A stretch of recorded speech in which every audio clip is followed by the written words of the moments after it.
May problema ba?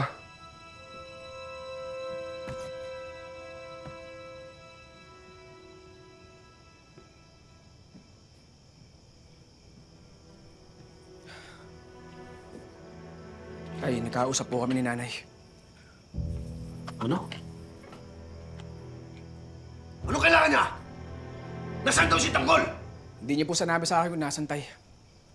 Pero pinaliwanag niya sa akin na hindi daw si Tanggol ang pumatay kay Erica at saka kay Lolo Gustavo. Naniwala ka naman. Santino! Walang ibang dapat sisihin sa pagkamatay ni Erica at ng anak niyo kung hindi si Tanggol. Intensyon ng grupo niya, sugurin at patayin ang mga gerero. Malinaw na malinaw yun. Hayop na marites yan? Pagtatakpan niya ba ang kahayupan ng anak niya? Hindi niya na iniisip ang nararamdaman mo! Tay, gusto nga rin ni nanay na harapin ko si Tanggol at kausapin ko. Bakit? May babalik ba ng pagkikipag-usap mo? Ang buhay ni Erica ng anak niyo?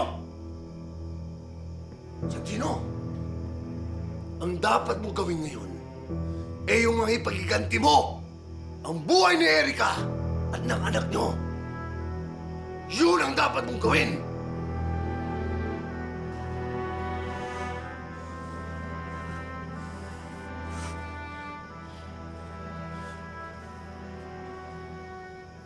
Tama ka, tay. Wala nang mas mahal ka pa sa buhay ko kung hindi ang may paghiganti sa Erica at ang anak namin.